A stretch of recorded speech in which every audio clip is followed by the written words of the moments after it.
Welcome back to my channel. In today's video we're going to be diving into how to get from iron to diamond in Valorant. I'm only going to be able to show you how to get to diamond because that is all I have been able to get to. If you would like to go even higher, then I suggest watching another video, but if you're stuck anywhere below diamond, then this is the video for you. Before we start, it would be a massive appreciation if everyone could like and subscribe. I'm also going to leave all my socials down below. I stream almost every day on Twitch and it would be a massive help if you could help me out. Now let's jump into the video. Well, first of all, you should know, why should you listen to me? Well, I made it from iron to diamond all by myself without anyone boosting me or helping me out. I did have friends that played with me, but they were just as good as me. So I am living proof that you can get from iron to diamond very quickly, and I'm going to show you how to do it right now. We're going to start off with a tip that everybody wants to hear, but it's actually the least effective out of every single tip, and this is where I'm starting off with it. And that tip is your aim. Aim is extremely important, don't get me wrong. Everyone needs to have good aim, but it's better to have good game sense and mechanics than aim, because aim can't get you out of every situation, but game mechanics and game sense can definitely get you out of every situation. Now, having inhumane aim like Tens is impossible anyways. He has just natural talent, but we want to get to diamond, not radiant. And esports level aim is definitely achievable if you just train every day on aim labs and just play the game in general every single day. However, this tip is the least effective, so this is the last thing you need to worry about, as your aim will just get better as you play the game. Just do a 10-minute warm-up every single day before you play some ranked, and do maybe half an hour to an hour of training on aim labs every single day, and your aim will boost through the roof. The second tip is for lower ranked people. If you are in iron, bronze, or even silver, you want to make sure you understand your role within a team and choose an agent that complements it. Whether you prefer playing as a duelist, controller, or initiator, or even a sentinel, mastering one or two agents is key to consistent performance. Learn each agent's abilities, practice the mechanics, and understand how they fit into the team's overall strategy. You're better off insta-locking a character that you know how to play rather than filling a character that you don't know how to play and end up not playing as good as you would have if you picked someone you knew how to play. Don't worry about what your team has to say, just play who you want and you will climb rank. Locking agents only becomes an issue when you're higher in rank, such as diamond or even ascendant.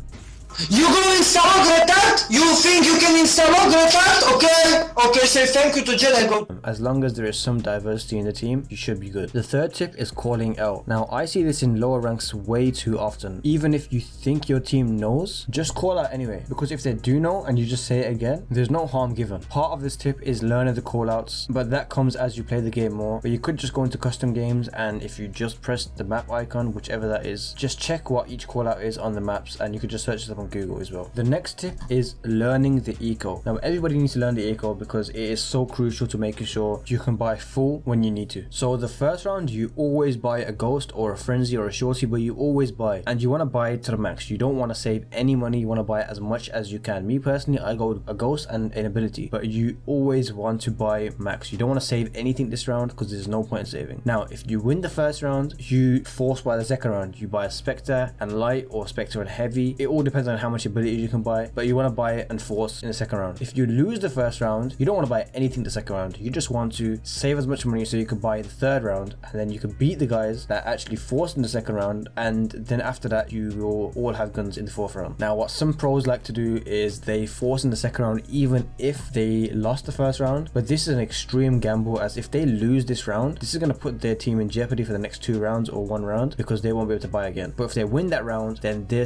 economy can snowball and plummet the win that the other team had in the first round. Before we get into the higher rank tips, comment down below what your rank is so I can make more videos accustomed to my viewers. Now, the next tip is plan everything. You want to make sure you have the whole game under control and understand what's going on. You do not want to play on autopilot. This is the main thing that gets everyone else, is they keep playing on autopilot. They just play like they're just playing Call of Duty or anything like this. This is a competitive game and you want to be focused. You want to know what's going on all the time. You don't want to just be hitting A and B and A and B. You want to be switching it up. You want to be playing 3A, 2B. You want to be playing 2A, 1 mid, 2B. You know, you want to be switching up, and you don't want to just switch it up for the sake of switching it up. You want to see what their team is doing first and then switch it up. For example, if nobody watches lurk, you should lurk for 1 or 2 rounds. Once you lurk 2 rounds in a row, they're going to say, oh wait, they have someone lurking, and then they're going to check lurk every single round. And if you don't lurk, then that's a wasted player checking lurk even if no one's lurking. You want to try get every advantageous play you can. If you notice that their smokes is always playing on B site, then always use KO knife on B site so that you can stop them from smoking. Just little things like this can help you win a lot of rounds in ranked. Now that you're getting into gold and platinum, you want to learn some lineups, and you shouldn't be maining just a duelist or just an initiator. You want to be dueling some smokes as well, because your team's going to need it in the future. So just learn 1 or 2 lineups per agent, per map. You know, just choose one agent, maybe Brimstone, maybe KO, it could be anyone, but just choose some lineups. Killjoy is good as well. Learn 1 or 2 lineups, and that could take you a long way. If you are in post plant situation, it could get you a win very nicely. And to be honest, they're not that hard to learn, and if you think they are, just go into a custom game, use the lineup that it tells you to use, and just take a photo of where you've got your crosshair or whatever you're using. This way you can have all your lineups on your phone and just whip out your phone mid game. Although I don't really recommend it, I would recommend using your memory, but if you don't have a good memory like me, then you could always just use your phone. The final tip, which is slightly hard to understand but it will go a long way in your rank games, is how you peek. And I should tell you that you should never peek the same spot twice. Once you peek and they're holding the angle, they're most likely to kill you because they know exactly where you're going to peek. You don't know if they've moved, or if they're not peeking anymore, if they're holding a different angle, if there's more people there now. You don't know anything. So